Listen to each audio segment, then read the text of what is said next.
आदमी पार्टी की चुनावी दौड़ अयोध्या से शुरू होने वाली है। दिल्ली के मुख्यमंत्री और आम आदमी पार्टी के मुखिया अरविंद केजरीवाल आज रामनगरी अयोध्या पहुंच रहे हैं। पिछले दिनों ही आम आदमी पार्टी ने अयोध्या से तिरंगा यात्रा की शुरुआत की थी और इस यात्रा में शामिल होने के लिए दिल्ली के डिप्टी सीएम मनीष सिसोदिया और राज्यसभा सांसद संजय सिंह पहुंचे थे और आज खुद अरविंद केजरीवाल अयोध्या पहुंच रहे हैं।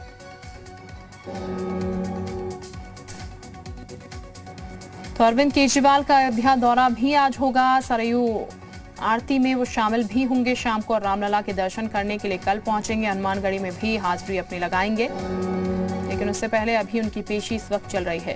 तो यूपी चुनाव 2022 के केंद्र में रामनगरी अयोध्या है और ऐसे में चुनावी यात्रा, चुनावी समीकरण का ये अड्डा बना हुआ है, तो हर राजनीतिक पार्टी का प्रमुख यहां जरूर पहुंचना चाह रहा है।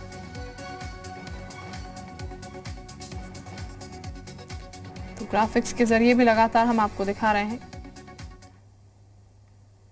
किस तरीके से जातिगण समीकरण बैठाने की कोशिश हो रही है। बीजेपी ने प्रबुद्ध सम्मेलन की शुरुआत यहां पर से की थी और अब हर एक राजनीतिक पार्टी जो है वो राम के दरबार में हाजिरी लगाना चाहती है, राम का आशीर्वाद लेना चाहती है जीत के लिए, क्योंकि ये पता है कि उत्तर प्रदेश के लोगों में राम की कितनी आस्था है।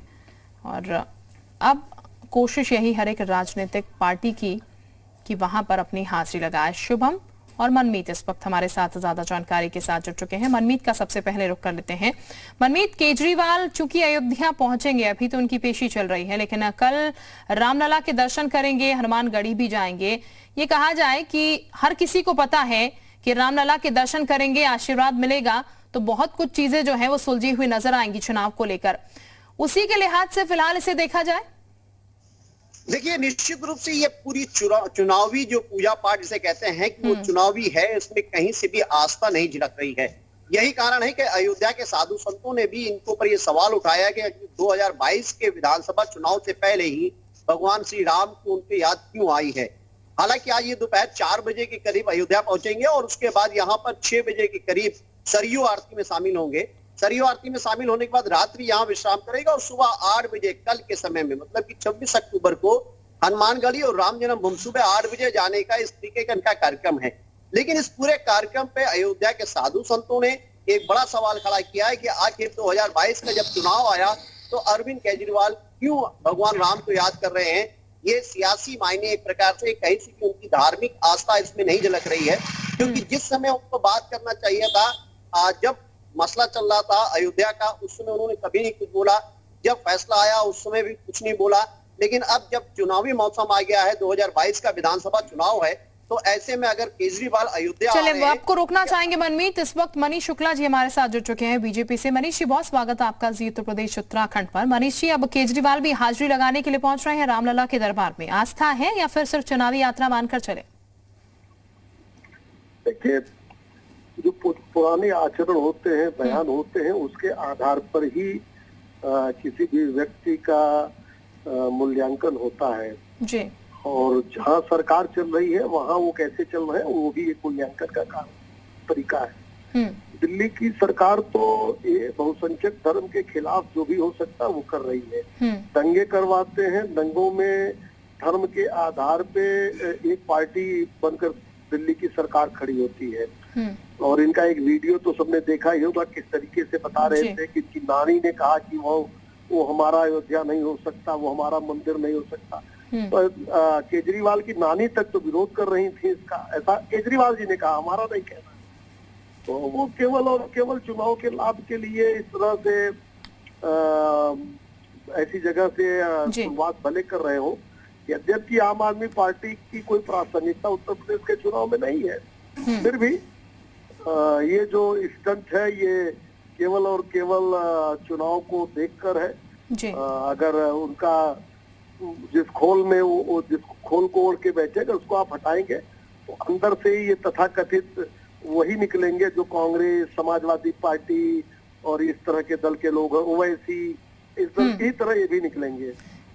ठीक, चूंकि साधु संत जो है इस दौरे का विरोध भी कर रहे हैं। इस वक्त हमारे साथ राजू दास जी भी जुड़ चुके हैं। पुजारी राजू दास जी, बहुत स्वागत है आपका जी उत्तर प्रदेश उत्तराखंड पर। महंत जी, आपको क्या लग रहा है, चूंकि राम तो हर किसी को आशीर्वाद देते हैं जो उनके दर पर पहुंच जाएं, लेकिन ठीक चुनाव से पहले ही तमाम राजनीतिक पार्टी के जो लोग हैं, प्रमुख लोग हैं, उनको क्यों रामलला की याद आने लग रही है? अब केजरीवाल जी भी हाजिरी लगाने के लिए पहुंच रहे हैं। नहीं, देखिए, भगवान राम सबके हैं और भगवान राम किसी पार्टी के नहीं, किसी संगठन के नहीं, किसी व्यक्ति विशेष के नहीं।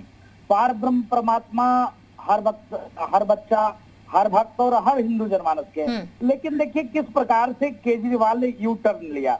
अभी तक केजरीवाल 4.5 साल से क्या कर रहे थे, नंबर 1। नंबर 2, अभी तक जब राम जन्मभूमि मंदिर का आदेश नहीं आया था तब लगातार केजरीवाल मंचों से क्या बोल रहे थे, ये मैं नहीं बता रहा हूँ। आप इनके सभी मंच का जो इन्होंने मंच साझा किया है उसका वीडियो उठा के देख लीजिए। कभी इन्होंने भगवान राम को, अस्तित्व को नहीं स्वीकार किया, कभी अयोध्या में भव्य दिव्य राम जन्मभूमि मंदिर का कभी बात नहीं किया। उन्होंने कहा कि हाँ, मंदिर का क्या काम, मंदिर तो लाखों करोड़ों है। भाई, अयोध्या में मंदिर का विषय नहीं था, आस्था का विषय था, जन्मभूमि का विषय था।